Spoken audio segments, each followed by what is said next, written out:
यो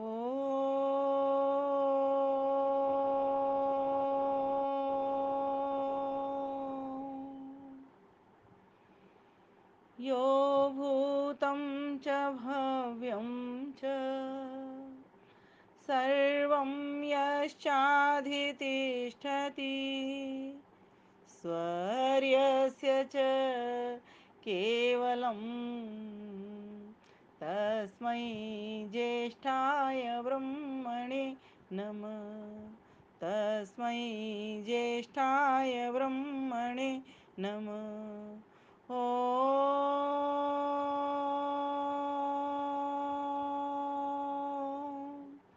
नमस्ते अस्तु आयते नमो अस्तु परायते नमस्ते प्राणतिष्ठत आसीनायोतते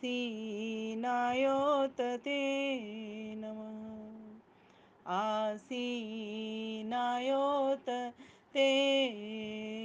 नमः। ज्ञानदीप का अपना बहुत ही सुंदर कार्यक्रम दिव्यता भव्यता सभ्यता के साथ चल रहा है। जैसा कि अभी सूचना मिली कि हमारे मध्य में से हमारी बहन दयाबंती जी का निधन हो चुका है।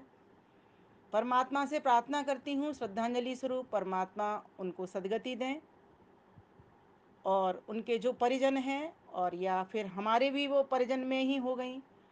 मैंने तो वैसे नहीं देखा लेकिन आपके कहने के अनुसार तो ऐसे सभी परिजनों को हम सभी परिजनों को परमात्मा उसको दुख को सहन करने की शक्ति प्रदान करे।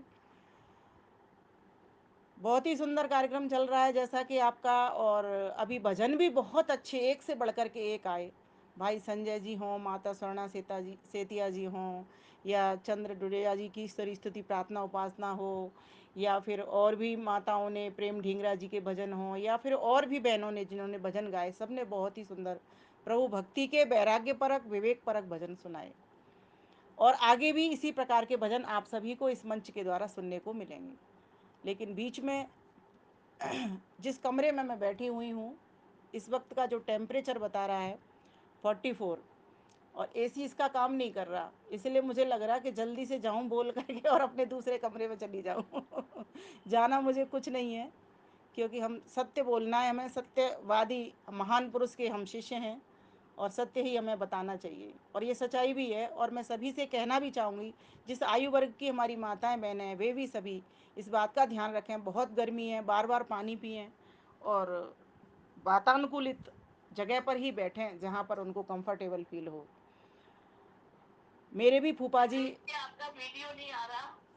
मैंने तो चालू किया हुआ है, मेरे यहाँ से नेट ठीक है। आपके यहाँ कुछ रेंज कम होगी, आपके यहाँ कुछ नेट की रेंज कम होगी, इसीलिए आप नहीं देख पा रहे हैं। हो सकता है वो ठीक हो जाए थोड़ी देर में, ठीक है।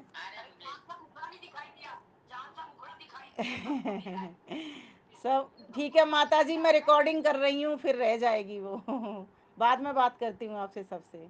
परमात्मा से सबके उत्तम स्वास्थ्य की लंबी आयु की प्रार्थना करती हूँ। परमात्मा सबको स्वस्थ जीवन दें, जिससे कि अधिकाधिक वैदिक संस्कृति का प्रचार प्रसार हम सभी मिलजुल करके कर पाएँ। बहुत ही कुशलता और विनम्रता के साथ आज का जो मंच का संचालन कर रही हैं बड़ी बहन आदरणीय रचना आहूजा जी, एवं आप सभी माताओं बहनों जहाँ जहाँ से जुड़ी हैं, जिस देश से प्रदेश से जुड़ी हैं। जैसे कि अभी एक विचार आया कि ऑस्ट्रेलिया से माता प्रेम हंस जी, जो हमसे व्हाट्सएप के अलावा फेसबुक से अनवरत जुड़ी रहती हैं, हमेशा लाइक कमेंट करना, हमेशा जुड़े रहना, अपनी एक्टिविटी बताना और हमारी एक्टिविटी जानना। बड़ा ही अच्छा लगता है जब हम देश और विदेश दोनों में कोई फ़र्क ना करते हुए एक दूसरे से प्रेम पूर्वक मिल कर के रहते हैं और एक दूसरे को अपने विचारों का आदान प्रदान करते हैं, चाहे वो छाया चित्र के माध्यम से हो या भाषा बोली के माध्यम से हो। प्यारी माताओं बहनों, आज का जो विषय है हमारा, आदरणीय रचना आहूजा जी की इच्छा थी कि कोई ऐसा विषय हो जो सभी को लगे कि हाँ इसमें कुछ क्यूरोसिटी है सुनने की। तो मैंने कहा क्यों ना प्रवचन पर ही प्रवचन कर दिया जाए। प्रवचन पर ही प्रवचन कर दिया जाए। तो मेरे मन में ये बात आई, मैंने विषय दिया, इन्होंने सहर्ष स्वीकार किया, इनको धन्यवाद करती हूँ, साधुवाद देती हूँ। तो आइए चलिए प्रवचन पर प्रवचन करने का प्रयास करते हैं। प्रवचन शब्द को ही समझ लेते हैं पहले। प्र जमा वचन, वचन कहते हैं वो बोली को, वाणी को, है ना। और प्र कहते हैं प्रिय को, प्र कहते हैं प्रेरक को, प्र कहते हैं प्रभावशाली को, प्र कहते हैं प्रकृष्ट को, प्र कहते हैं प्रेम को, अर्थात परमात्मा से प्रीति उत्पादक वचनों को, और प्र कहते हैं प्रामाणिक वचनों को, जो शास्त्र सम्मत प्रामाणिक वचन है। तो प्रवचन का अर्थ होता है प्रिय बोलना, प्रभावी बोलना, प्रीतिपूर्वक बोलना, प्रामाणिक बोलना, प्रेरक बोलना। अर्थात प्रिय बोलना अर्थात जिससे किसी का भला हो ऐसा बोलना। प्रिय तो बहुत बोलने वाले हैं, मीठा मीठा बहुत बोलने वाले हैं, लेकिन इस ज्ञानदीप मंच पर जो माताएं बहनें बैठी हैं, वास्तव में बहुत सालों से मैं देख रही हूँ, कोरोना काल से सभी हितकर हैं, सभी हम सभी को आगे बढ़ाने के लिए, हम बच्चों को भी आगे बढ़ाने के लिए हमेशा आशीर्वाद प्रदान किया करती हैं। तो ऐसी सभी माताओं को, बहनों को नमन करते हुए बात को आगे बढ़ाती हूँ। तो प्रवचन का अर्थ हुआ बोलना, कैसा बोलना, प्रेरक बोलना, प्रिय बोलना, प्रामाणिक बोलना, अर्थात शास्त्र सम्मत बोलना, जिनसे प्रेम बढ़े, प्रेम उत्पन्न हो, प्रेम का सृजन हो, ऐसा बोलना, और प्रकृष्ट बोलना, प्रांजल बोलना। एक और शब्द का अर्थ बताती हूँ, प्रांजल बोलना। आपसे कहते कहते ही विचार आ रहा है, अर्थात और भी अति प्रकृष्ट बोलना, शुद्ध बोलना। प्रांजल का अर्थ होता है शुद्ध बोलना और सत्य बोलना, परमात्मा से प्रीति युक्त वचनों को कहना, ये प्रवचन कहलाता है।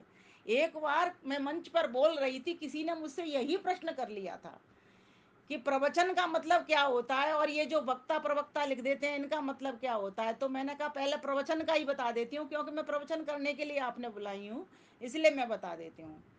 तो एक प्रवचन ऐसा हो जिसमें क्या हो, तो कहा गया कि प्रवचन ऐसा हो जो शास्त्रों से प्रामाणिक हो। और शास्त्र कौन से हो, तो कहा गया आर्ष ग्रंथ हो। आर्ष ग्रंथ किसको कहते हैं, जो ऋषिकृत ग्रंथ हैं और ईश्वरकृत ग्रंथ हैं। तो ईश्वरकृत ग्रंथ हम सभी जानते हैं, 4 वेद हैं, और ऋषिकृत ग्रंथ वेदों के अनुकूल लिखे गए ऋषियों द्वारा ग्रंथ, वे आर्ष ग्रंथ कहलाते हैं। जैसे अभी आप चर्चा सुन रहे थे आदरणीय रचना जी से, उपनिषद के आधार पर, दर्शनों के आधार पर जो बताई गई बातें, जो बताए गए सूत्र हैं, जो बताए गए श्लोक हैं, वे सभी आर्ष ग्रंथ की कोटि में आ जाते हैं। तो जो प्रवचन जब व्यक्ति करे तो कैसा करे, कैसा प्रवक्ता हो, कैसा वक्ता हो, तो कहा कि वो इन बातों का ध्यान रखे। क्या मेरी वाणी से प्रेरणास्पद वचन निकल रहे हैं, क्या मेरी वाणी से प्रिय वचन निकल रहे हैं, क्या मेरी वाणी से प्रभावी वचन निकल रहे हैं, क्या मेरी वाणी से प्रांजल वचन निकल रहे हैं, अर्थात शुद्ध वचन निकल रहे हैं। नोट कर लो, बड़े काम की चीज है। क्या मेरी वाणी से प्रीति युक्त वचन निकल रहे हैं, परमात्मा से जिससे लोगों का प्रेम हो जाए, परमात्मा में रुचि बढ़ जाए, ऐसे वचन निकल रहे हैं। अगर कोई वक्ता इन बातों का ध्यान रख करके, इन बातों को केंद्र में लेकर के अगर प्रवचन करता है, तो वो कुशल वैदिक प्रवक्ता कहलाता है। दूसरी बात, मैंने कहा कैसा हो, तो कहा शास्त्रों से प्रमाणिक हो। और कैसा हो, तो कहा प्रवचन पाखंडों से रहित हो। कोई ऐसी बात ना हो जिससे तुम्हारा पाखंड बढ़ जाए, महर्षि दयानंद सरस्वती का श्रम बेकार चला जाए। जिन्होंने पाखंड खंडिनी पताका लहरा दी, उस पाखंड खंडिनी पताका को फिर पुनः ना लहराना पड़े हमको। लेकिन आज हम ऐसा देख रहे हैं, बहुत सारे विद्वान हैं, स्त्रियों को उल्टा सीधा बोल जाते हैं, कहते हैं इनको तो वेद बोलने का ही अधिकार नहीं है, मंत्र पढ़ने का ही अधिकार नहीं है, यज्ञोपवीत पहनने का ही अधिकार नहीं है। लेकिन हमारा जो वैदिक मंच है, ये वैदिक मंच वैदिक धर्म की स्थापना करने वाला मंच है। बाकी के मत हैं, मजहब हैं, संप्रदाय हैं, लेकिन धर्म नहीं है। धर्म एक ही होता है जो सापेक्षता का दिग्दर्शन कराता है। तो कहा गया कि प्रवचन कैसा हो, तो कहा पाखंडों से रहित हो, जिसमें पाखंड ना हो। कभी कोई ये ना कहना पाए कि कुत्ते में तो भगवान नहीं होता। अरे उसको प्रमाण मिल जाए, क्या यजुर्वेद के 40वें अध्याय का पहला ही मंत्र बता दिया जाए, ईशावास्यमिदं सर्वम। जब सब जगह पर परमात्मा है, तो कुत्ते में भला भगवान क्यों नहीं होगा, कुत्ते में भी भगवान होगा। वो तो अपने कर्मानुसार चोला ओढ़ करके आया है, कर्मानुसार भोग योनि में आया हुआ है। इस बात को बताने वाला भी वैदिक विद्वान हो, प्रवचन इस तरह का हो। और कैसा हो, सिद्धांतों के अनुरूप हो, सिद्धांतों की हानि ना हो जाए। किसी भी प्रवचन में प्रवचन करते वक्त वक्ता को यह ध्यान रखना होगा कि मेरे वैदिक सिद्धांतों की हानि ना हो जाए। ये जो सारा संसार है त्रैतवाद से बना है, तो त्रैतवाद की स्थापना उसमें करनी होगी। ईश्वर जीव प्रकृति के बारे में ही बताना होगा कि बिना तीन के संसार नहीं बन सकता। जैसे एक स्टूल है, एक स्टूल के नीचे तीन पाए लगे हुए हैं, अगर शीला माता जी एक पाया है उसका उखड़ जाए तो स्टूल नहीं टिकेगा। ठीक इसी प्रकार से ये जो सारा संसार है ये त्रैतवाद पर टिका हुआ है। ईश्वर अगर नहीं होता तो भी संसार नहीं होता। अगर तीनों में से एक तत्व को निकाल देंगे, अगर ईश्वर नहीं होता तो भी संसार नहीं होता। अगर आत्मा नहीं होता तो संसार किसके लिए होता? भाई भोगता ही नहीं होता तो संसार किसके लिए होता? तो भी नहीं होता। और अगर प्रकृति नहीं होती तो बिना मैटर के ये संसार नहीं होता। अगर ईश्वर और जीवात्मा होते, प्रकृति नहीं होती, तो संसार तब भी नहीं होता। तो बिना तीन के ये संसार नहीं होता। तो अर्थात सिद्धांतों की अगर कोई हानि करता है, कोई सिर्फ द्वैतवाद की बात करता है, तो सीधा सा वो समझ लीजिए वो वैदिक प्रवक्ता नहीं है। वक्ता तो है लेकिन प्रवक्ता नहीं है। ये बात बहुत समझने की बात है। और फिर आगे क्या कहा? सिद्धांतों के अनुरूप के बाद कब करना, प्रवचन कब करना चाहिए? तो पहले अपनी तैयारी करे व्यक्ति। बिना तैयारी के जो प्रवचन बोलता है वो उल्टा सीधा बोलता है। अब प्रश्न ये आता है, जो ज्ञानी व्यक्ति होते हैं वो तो बोल पड़ते हैं कभी भी, तो उनका इतना अभ्यास हो चुका है कि उनको इतनी अधिक तैयारी की आवश्यकता नहीं है। हाँ, चिंतन तो उनको भी करना पड़ता है। हम भी खूब चिंतन करते हैं। बिना चिंतन के आपके समक्ष इतनी सारी परिभाषाएं प्रवचन की मैं नहीं रख सकती। ये बात समझने की है। बहुत से लोग मुझे कहते हैं तुम्हें जो भी विषय दे दें हम बोलना प्रारंभ कर देती हो। ऐसा नहीं है। अभी मैंने आधा घंटा सिर्फ इसी बात पर चिंतन किया है, क्योंकि ये प्रवचन कहीं लिखा तो है नहीं, प्रवचन पर प्रवचन और बाकी की चीज तो आपको मिल जाएंगी, ये तो कहीं आपको लिखा मिलेगा नहीं। लेकिन अगर लिखेगा तो आज लिखा जाएगा। अगर कोई लिखेगा तो आज इसको लिख सकता है। तो आगे के वक्ताओं के लिए, प्रवक्ताओं के लिए काम आने की ये चीज है। कहा कब करें? तो कहा पर्याप्त तैयारी होने के बाद ही प्रवचन करना चाहिए। अब पर्याप्त तैयारी से मतलब क्या है? तो एक उदाहरण से समझ लेते हैं। जैसे एक खिलाड़ी है, मान लीजिए वो क्रिकेट का खेल खेलना चाहता है, तो पहले वो 1 महीने, 2 महीने, 3 महीने खूब अभ्यास करता है, क्योंकि बिना अभ्यास के कोई भी विद्या नहीं आती। तो एक ही मंत्र को बार बार पढ़ो, एक ही मंत्र के अर्थ को बार बार पढ़ो, एक ही मंत्र के अर्थ का चिंतन बार बार करो, एक ही मंत्र के अर्थ के चिंतन को बार बार पक्का करो, एक ही मंत्र के अर्थ के चिंतन को बार बार पक्का करके उस मंत्र का साक्षात्कार करो, उसके दृष्टा बनो। जैसे हमारे ऋषि हुए, क्या मंत्रों के वे दृष्टा हुए। इस प्रकार से प्रवचन करने वाले व्यक्ति को वैदिक विद्वान कहलाने के लिए, वैदिक प्रवक्ता कहलाने के लिए बहुत चिंतन की, बहुत स्वाध्याय की आवश्यकता होती है। आजकल जितने भी प्रवचन देखने में आ रहे हैं वे सभी पढ़ पढ़ करके सुनाए जा रहे हैं। कहीं किसी विद्वान ने लिखा उसको पढ़ा, ठीक है, something is better than nothing, बहुत अच्छा है। जो कुछ नहीं कर रहा, बुरी बातों में फंसा हुआ, उससे तो हम कुछ कर रहे हैं, वो बहुत अच्छी बात है। लेकिन आज मैं जो प्रवचन की बात बता रही हूँ वो इसलिए बता रही हूँ कि जो नासमझ या सामान्य व्यक्ति होते हैं उनको पकड़ नहीं आती, लेकिन वास्तव में जो इन विषयों को ले ले करके बोल रहा है उसको पकड़ में आती है कि गलती कहाँ हो गई इस प्रवचन में। तो इस बात का विशेष ध्यान रखें। हम सभी माताएं बहनें आजकल खूब प्रवचन भी कर रहे हैं, आचमन भी कर रहे हैं, अर्थात स्वाध्याय भी कर रहे हैं। तो हम भी इन पॉइंट्स में से कुछ पॉइंट्स आप अपने लिए प्रयोग में ला सकते हैं। मैंने इसीलिए ये विषय लिया है। किस स्थान पर हो और कब जाएं, कहाँ जाएं? तो कहा पहले छोटा मंच, क्योंकि एकदम बड़े मंच पे जाएंगे तो कॉन्फिडेंस नहीं बैठेगा, और बिना कॉन्फिडेंस के कोई भी काम सफल नहीं होता। एक नदी में भी तैरने के लिए पहले आपको कॉन्फिडेंस बिठाना पड़ता है। बिना कॉन्फिडेंस के आपको धक्का मार दिया जाए, चले तो आओगे, हाथ पैर आप हिला उलू करके बच भी आओगे, लेकिन जिस तरह से मछली तैरती है उस तरह से शायद तैरना ना आए, उसमें वो कुशलता ना आने पाए। इसीलिए क्या करना चाहिए, कब जाना चाहिए? पहले खूब अभ्यास करें और पहले छोटा मंच देखें, फिर उसके बाद में बड़े मंच पर जाने का प्रयास करना चाहिए। बड़े मंच पर जाने के लिए बड़ी तैयारी हमारी होनी ही चाहिए। अर्थात खूब विश्वस्त जब हम हो जाएं। मैं तो सभी को एक तरीका और बताती हूँ, अगर आपको आपको कोई चीज़ याद नहीं होती तो शीशे के सामने जाइए, शीशे में अपनी प्रतिकृति दिखाई देगी कुसुम बहन जी, और देखेंगे कि कोई सुन रहा है आपको। आप बोलिए, शीशे के सामने एक चित्र देखेगा, उसको दूसरा समझ लीजिए अपना ना जान करके, और उसको सुनाइए, खूब सुनाइए उसको, पक्का कीजिए। इतना पक्का करने के बाद में फिर आप बड़े मंच पर जाने के योग्य बनिए, तब जा करके वहां पर प्रवचन कीजिए। अच्छा, प्रवचन करना क्यों चाहिए, ये भी एक प्रश्न बन सकता है इसका। प्रवचन क्यों करना चाहिए? जैसे हमने कहा प्रवचन है क्या, कहाँ करना चाहिए, है ना, कब करना चाहिए, तो क्यों करना चाहिए? प्रवचन इसीलिए करना चाहिए जिससे कि वैदिक संस्कृति की रक्षा हो। भाई अगर आज हम प्रवचन नहीं करेंगे तो वैदिक संस्कृति की रक्षा होगी? नहीं होगी ना।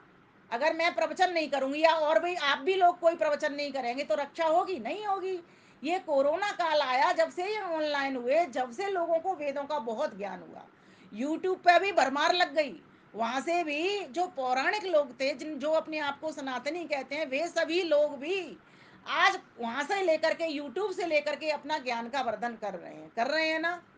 तो वैदिक संस्कृति की रक्षा के लिए अति आवश्यक है प्रवचनों का करना, जिससे व्यक्ति अपनी दिनचर्या को समझ सके, कब मुझे उठना, कब मुझे सोना, उठ करके कौन से मंत्र बोलने, सोने जाएं तो कौन से मंत्र बोलने, स्नान करने जाएं तो कौन से मंत्र बोलने, भोजन करने बैठे तो कौन से मंत्र बोलने, है ना, वार्ता व्यवहार करने तो किन मंत्रों को सामने लाएं। मद मन में निक्रमणम, मद मन में परायणम, वाचा बदामी मद मद भूया सम्मद संदृशा, ऐसे ऐसे मंत्रों को वार्ता व्यवहार में भी सम्मुख रख लें, तो व्यक्ति समझ लो ठीक प्रकार से व्यवहार में उतर पाएगा।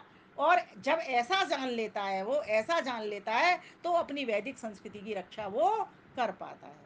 और क्यों किया जाए प्रवचन? तो कहा अवैदिक संप्रदाय न बढ़े। भाई अगर हम छोड़ देंगे इन प्रवचनों को करना, तो अवैदिक तो बढ़ ही रहा है, 10 हाथों से बढ़ रहा है। एक हाथ सिर्फ आर्य समाज का ही तो है जो वैदिक संस्कृति की प्रचार प्रसार कर रहा है, बाकी के 10 हाथ तो अवैदिक ही कर रहे हैं। अगर अवैदिक नहीं कर रहे होते तो नारियों की इतनी हिंसा नहीं होती, यज्ञोपवीत की भी हिंसा नहीं होती। समझ रहे हो ना। इसीलिए बहुत जरूरी है कि हमारे वैदिक मंच ज्यादा से ज्यादा सजे, ज्यादा से ज्यादा लोगों को हम वैदिक संस्कृति का ज्ञान पहुंचाए। और माध्यम क्या होगा? प्रवचन, प्रिय वचन होगा। अभी मैंने क्या देखा था, एक मंच पर मैं गई, एक स्वामी जी महाराज आए, मुझे नहीं कहना चाहिए वैसे, लेकिन यहाँ चूंकि घर के लोग हैं, अपनी घर की माता है, मैंने इतनी तेज गुस्सा हुए कुछ महिलाओं के ऊपर, वो बातें करने लग गई। महिलाओं की आदत होती है, कुछ सुनती हैं, कुछ आपस में बातें करने लग जाती हैं। अब बहुत तेजी से उनके ऊपर डांट लगाई। दूसरे दिन वो प्रवचन में ही नहीं आई। फिर दूसरे दिन कोई 2 बच्चे झगड़ रहे थे वही प्रवचन में आकर के, अब उनके ऊपर ऐसे हाथ से झटका मार दिया। अब वो बच्चे दूसरे दिन नहीं आए। मैंने मन में सोचा कि अगर ये इसी तरीके से डांटते रहे प्रवचन में, तो ये तो सारी सभा खाली हो जाएगी। मैं उठ करके गई, मैं स्वामी जी महाराज एक निवेदन करना चाहती हूँ, तो बहुत छोटी आपसे, और आप ज्ञान में, आयु में, अनुभव में, सब में मुझसे बड़े हैं, लेकिन मेरे मन में एक विचार आया है।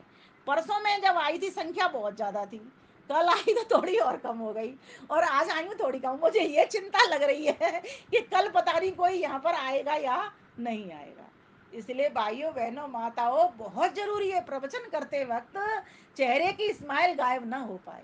अर्थात तुम्हारे चेहरे की स्माइल दूसरों के चेहरे पर स्माइल लेकर के आ जाए, यहाँ तक प्रवक्ता को ध्यान रखना पड़ेगा, तब जाकर के आप सही प्रवचन कर रहे हो। फिर आगे कहा कि और क्यों किया जाता है, तो कहा अंधविश्वास हट जाए हमारा, इसीलिए भी प्रवचन करने चाहिए। वचन तो सब जगह पे हो रहे हैं, लेकिन प्रवचन, प्रकृष्ट वचन, प्रभावशाली वचन, जिनसे किसी का हित हो रहा हो, जिनसे किसी का भला हो रहा हो, ऐसे वचन वैदिक संस्कृति का मंच कर रहा है।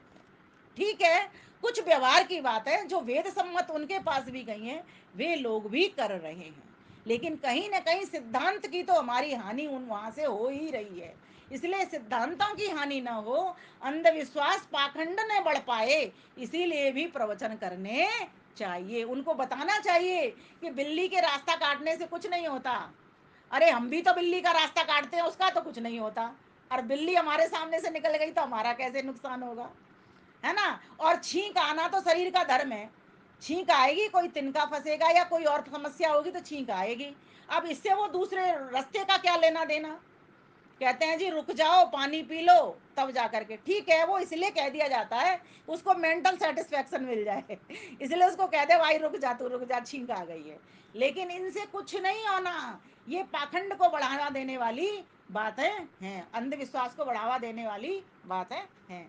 तो प्रवचन करते वक्त हमें इस बात का भी विशेष ध्यान देना है कि हम पाखंडों का भी विनाश कर पाएं, पाखंड रहित प्रवचन कर पाएं, अंधविश्वासों को पनपने ना दें, अंधविश्वासों से रहित प्रवचन करें, जिससे किसी का अंधविश्वास बढ़ भी ना जाए। घटे तो सही लेकिन बढ़ भी ना जाए। और किस लिए करें, और इसलिए करें कि ईश्वर की भक्ति पैदा हो। एक समय ऐसा आया जब मुगलों ने हमारे सारे मंदिर साफ कर दिए, तो जगत गुरु शंकराचार्य जी आए और उन्होंने चारों क्षेत्रों में, मीन्स पूर्व पश्चिम उत्तर दक्षिण चारों क्षेत्रों में उन्होंने मंदिरों का निर्माण किया। किस हेतु से किया? हेतु बहुत सुंदर था। उन मंदिरों में यज्ञ वेदियां आज भी स्थापित हैं, लेकिन वो उनका हेतु तब तो फलीभूत रहा होगा, लेकिन आज वर्तमान में उतना नहीं दिखाई दे रहा। हाँ, लेकिन एक उससे अच्छा काम हो रहा है। कम से कम हमारी सीमा रेखा, हमारी चौकसी हमारे पास है। हमारे चार धाम कहते के साथ ही कोई उनके ऊपर आक्रमण नहीं कर सकता। हम ये कह सकते हैं ये हमारी भारत की भूमि है और यहाँ यहाँ हमारे मंदिर हैं। अगर वो मंदिर नहीं होते तो सामान्य जनता भी वहां नहीं जाती और फिर कब्जा उन्हीं लोगों का हो रहा होता। इस हेतु से उन मंदिरों ने हमारे लिए बड़ा ही कल्याण का रास्ता खोला। लेकिन वहां पर यज्ञ नहीं हो रहा तो इसके जिम्मेवार हम अपने आप को मानते हैं, क्योंकि उनके पास वो बोध नहीं है, हमारे पास वो बोध है। हम जाकर के कोई ऐसी व्यवस्था करवाएं, कलम की ताकत है कलम चलाए, मैं तो कहती हूँ वाणी की ताकत है तो वाणी के द्वारा अपने विचार पहुंचाएं। अगर आपके पास कोई नेता अधिकारी ऐसा है उसके द्वारा अपनी वाणी को पहुंचाएं, बातों को रखें। तो इस प्रकार से भी हम अपना काम करवा सकते हैं कि मंदिरों में जगह जगह यज्ञ वेदियां हैं, लेकिन हम खुद स्वयं भी ले सकते हैं जिम्मा के मैं यहाँ पर जाकर के पुरोहित बनूंगा, यहाँ पर यज्ञ कराऊंगा। वानप्रस्थी जीवन माताओं का 50 साल परिवार में रह लिए बहुत है, 60 भी रह लिए, वहां तक की भी छूट है। इसके बाद तो समाज को समर्पित हो जाने का नियम होता है। तो प्रवचन कैसा हो? तो प्रवचन ऐसा हो ईश्वर भक्ति पैदा करने वाला हो, यज्ञों की स्थापना करने वाला हो। और प्रवचन कैसा हो? परिवार में सुख बढ़ाने वाला भी। परिवार संबंधी प्रवचन जब चलते हैं तो परिवार के सुख के प्रवचन किए जाते हैं। तो बहुत सारे विद्वानों ने हमारे लिए सूत्र दिए, श्लोक दिए, मंत्र दिए ईश्वर ने। उन मंत्रों के द्वारा हम परिवार के अच्छे सुख शांति समृद्धि के लिए भी प्रवचनों को करें, जिससे उनके भीतर वो चीजें जाएं और उनके परिवार भी सुखी हो जाएं अपने परिवार के साथ साथ। और प्रवचन कैसा हो? प्रवचन में और क्या ध्यान रखें? एक बड़ी महत्वपूर्ण बात है। अब आयोजक वो समय नहीं देते तो फिर वक्ता कैसे समय को बांधेगा? समय भी बहुत महत्वपूर्ण हिस्सा है। अब मुझे तो समय मिला नहीं हो तो मैं फ्री हूँ, कितना भी बोलूँ मैं। नहीं तो रचना जी आ जाए सामने, मुझे आके बता दें आपका समय समाप्त हो गया, तो मैं मान जाऊंगी, मैं रुक जाऊंगी। अगर हमारे पास समय नहीं है तो हम तो खूब खुल करके बोलेंगे, है ना। या तो वो वक्ता बनाओ 30 मिनट, तो 30 मिनट का 30 मिनट रखें, 1-2 मिनट आगे पीछे हो सकते हैं। समय भी वो उसमें बहुत। 30 मिनट अब कब से समारोह 30 मिनट? मैंने तो पहले वाला समय नहीं देखा, क्योंकि आपने मुझे समय नहीं दिया। मैं बता 23 मिनट हो गए हैं। 23 मिनट हो गए, 7 मिनट और बचे हैं। गीत मैं छोड़ूंगी, बात अपनी पूरी करूंगी, ठीक है। गीत भी था पर मैं गीत छोड़ूंगी अपना, लेकिन बात पूरी। हाँ रोचक। नहीं नहीं, फिर 30 मिनट में नहीं होगा ना फिर। अब सुनिए, पूरी बात सुनिए। अब सुनो, समय का पालन करें। 30 मिनट अगर मिले हैं तो 31-32 तक तो हो सकते हैं, या 28 तो रह सकते हैं, और 30 भी हो सकते हैं। पर इससे अधिक अतिक्रमण अगर करना भी है, कोई बहुत महत्वपूर्ण बात है, तो कह करके करें कि मैं समय का अतिक्रमण कर रही हूँ, ये बात बतानी मुझे बहुत जरूरी है। इसीलिए तो एक कुशल प्रवक्ता के लिए, एक प्रवचनकर्ता के लिए, प्रवचन करने के लिए समय बहुत महत्वपूर्ण है। तीसरी और एक और बात, प्रवचन में रोचकता हो कि बोर ना हो पाए श्रोता। नहीं, मैंने देखा है सो जाते हैं, या तो आधे तो सो जाते हैं और आधे उठ करके चल देते हैं। आधे सो जाते हैं, आधे उठ करके चल चल देते हैं, और आधे सुन तो लेते हैं, लेकिन इस कान से सुनते हैं, इस कान से वहीं की वहीं निकाल देते हैं। कुछ सोता होते हैं, कुछ सरौता होते हैं। सरौता पर आम काटते हैं ना इन दिनों माता जी, आजकल काटते हैं ना, क्या करते हैं, गुठली गुठली हटा देते हैं और माल माल उसका रख लेते हैं। कुछ सरौता भी होते हैं, वो भी अच्छे होते हैं, लेकिन एक होते हैं श्रोता, जो खूब अच्छे प्रकार से श्रवण करते हैं। तो प्रवचन ऐसा हो, धमाकेदार हो, कि श्रोता उठ ही ना पाए और सो भी ना पाए, ना उठ पाए ना सो पाए, क्या कर पाए, श्रोता की तरह ग्रहण कर पाए, उसको अच्छी अच्छी चीज को सूप की तरह धारण कर लें। जैसे कहते हैं ना, साधु ऐसा चाहिए, उस तरह से वक्ता भी ऐसा होना चाहिए। साधु ऐसा चाहिए जैसा सूप सुहाए, सार सार को गहरे थोता दे उड़ाए। तो इस प्रकार से प्रवचन करता भी होना चाहिए। अब मैं जल्दी जल्दी पकड़ती थी हूँ। और प्रवचन कभी भी उत्तेजित होकर के ना करें। बहुत लोग बहुत उत्तेजना ले करके आ जाते हैं, ना करें। और जैसा शब्द का उच्चारण है, वैसा ही ह्रस्व को ह्रस्व, दीर्घ को दीर्घ बोल करके ही प्रवचन करें। ये भी भूल हमसे बहुत हुआ करती है। ये बहुत महत्वपूर्ण बात है। हमें मंत्र बोलने नहीं आते, हम प्रवचन कर रहे हैं, हमें लोग बहुत बड़े बड़े विद्वान लिख देते हैं, विदुषियां लिख देते हैं। मैं अपनी ही बात कर रही हूँ। लेकिन हमें ध्यान क्या रखना पड़ेगा, हमें ऋष्ट को ऋष्ट बोलना पड़ेगा, दीर्घ को दीर्घ बोलना पड़ेगा, मंत्रों की लय को समझना चाहिए पड़ेगा, छंदों को समझना पड़ेगा, शब्द अर्थ को अच्छे प्रकार से उतारना पड़ेगा। उसके बाद फिर हमें व्याख्या देनी पड़ेगी, और व्याख्या भी ऐसी होगी, ऐसी नहीं होगी कहीं का ईंट कहीं का रोड़ा, भानुमति ने कुनवा जोड़ा, ये नहीं होगा। कई लोग क्या करते हैं, बात चल रही है राम की और पहुंच गए लखन पे। ऐसा नहीं होगा। जब राम की बात चल रही है तो राम पर केंद्रित होना पड़ेगा। ठीक है, बीच में भाई के नाते उनका बात नाम आ जाएगा, लेकिन जब राम की बात चल रही है, मर्यादा की बात चल रही है, तो मर्यादा पर ही फोकस हमको होना पड़ेगा, वहीं केंद्रित हमको होना पड़ेगा। और जब भी प्रवचन की प्रारंभ हो, शुरुआत हो, या तो मंगलाचरण हो, महर्षि दयानंद सरस्वती कहते हैं, और या फिर क्या हो, वेद मंत्र का पाठ हो, जैसा कि अभी आपने मुझे प्रारंभ करते वक्त सुना। तीसरी बात, संबोधन सहित हो। संबोधन को ना भूलें, कई लोग ये भी भूल कर जाते हैं, मंत्र भी भूल गए, कोई बात नहीं, चलो अब संबोधन को भी भूल गए, सीधे ही स्टार्ट हो जाते हैं। पहले मंत्र हो, ईश्वर का कोटशय नमन हो, सबका नमन हो, और सबका अच्छे से संबोधन लेकर के, और हमको इस प्रकार से प्रवचन प्रारंभ करना चाहिए। कभी भी कटुवाणी, किसी को नीचा दिखाने की वाणी, कर्कश वाणी में प्रवचन नहीं करना चाहिए। ये बहुत महत्वपूर्ण बिंदु है। प्रवचनों में भी लोग ऐसी ऐसी बातें सुना जाते हैं जिससे लोगों की हानि हो जाती है, हिंसा हो जाती है। अरे प्रवचन तो है ही अहिंसा करने के लिए, किसी की हिंसा करने के लिए नहीं, किसी को नीचा गिराने के लिए नहीं है, किसी की टांग खींचने के लिए नहीं है, किसी का हाथ बढ़ाने के लिए, हाथ खींचने के लिए होता है, किसी का भला करने के लिए होता है। और विषय के अनुरूप ही प्रवचन हो। अब विषय मिला है कोई और, प्रवचन हो रहा है कोई दूसरा, ऐसा भी नहीं होना चाहिए। सरल हो, स्पष्ट हो, सरस हो, सुंदर हो, वाक्यार्थ भी हमारा पूरा होना चाहिए, व्याकरण भी हमारी शुद्ध हो, सुंदर हो। अब आप कहोगे इतनी सारी चीजें हम लाएं कहाँ से, जितना जैसा आ रहा है वैसा बोल लेते हैं। देखो, कोई भी व्यक्ति माँ के गर्भ से जब पैदा होता है विद्वान नहीं होता। धीरे धीरे करके जिसका जितना अभ्यास होता है वो उतना उतना मास्टर उसमें होता चलता है। इसलिए प्रयास कभी ना छोड़ें, पुरुषार्थ कभी ना छोड़ें। जितना आता है ठीक है, लेकिन इस पर सबर न करें, इस पर संतोष न करें, ज्ञान में कभी भी सब्र संतोष न करें। हमारी आदरणीय रचना आहूजा जी की तरह, जहां से भी ज्ञान मिले वहीं से ले लो, झोली फैला दो बस। ये आज विदुषी होकर के आपके समक्ष कैसे बैठी हैं, स्वामी विश्वंग जी की अलग क्लास लेंगी, हर दर्शन ये पढ़ती हैं, हर उपनिषद पर ये जाती हैं।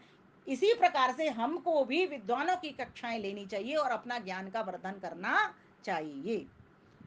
कड़ी से कड़ी मिला करके बोले, बीच में गैप ना दें। कई लोग रुक जाते हैं, सोचने लग जाते हैं। ऐसा भी नहीं होना चाहिए, लेकिन मेहनत तो इसमें लगेगी ना, तभी तो नहीं होगा धारा प्रवाह बोलने के लिए। और जो संदेश है वे एकदम से प्रेरणा युक्त होने चाहिए, सार गर्भित प्रभावी प्रवचन होना चाहिए। और बहुत सारी बातें मैंने अभी इसमें 23-24 बातें अपने पॉइंट और डाले हैं, उनको मैं अगले प्रवचन के लिए रख देती हूँ, क्योंकि 7 मिनट मेरी पूरी हो गई हैं। इसीलिए आप सभी माताओं का, बहनों का धन्यवाद करती हूँ, साधुवाद देती हूँ। चलिए 2 पंक्तियाँ गुनगुना देती हूँ। प्रभु प्यारे से जिसका संबंध है, उसे हरदम आनंद ही आनंद है। प्रभु प्यारे से जिसका संबंध है, उसे हरदम आनंद ही आनंद है। उसे हरदम आनंद ही आनंद है। जिसकी करनी में कोयल सी फूलों सी महक है, जिसकी कथनी में कोयल सी चहक है, जिसकी कथनी में कोयल सी चहक है, जिसकी करनी में फूलों सी महक है। प्रेम नम्रता ही जिसकी सुगंध है, उसे हरदम आनंद ही आनंद है। प्रभु प्यारे से जिसका संबंध है, उसे हरदम आनंद ही आनंद है। उसे हरदम आनंद ही आनंद है। बचे हुए पॉइंट्स फिर कभी ले लूंगी। आप सभी का बहुत बहुत धन्यवाद। सादर नमस्ते जी। धन्यवाद, धन्यवाद आपका माँ विमल जी।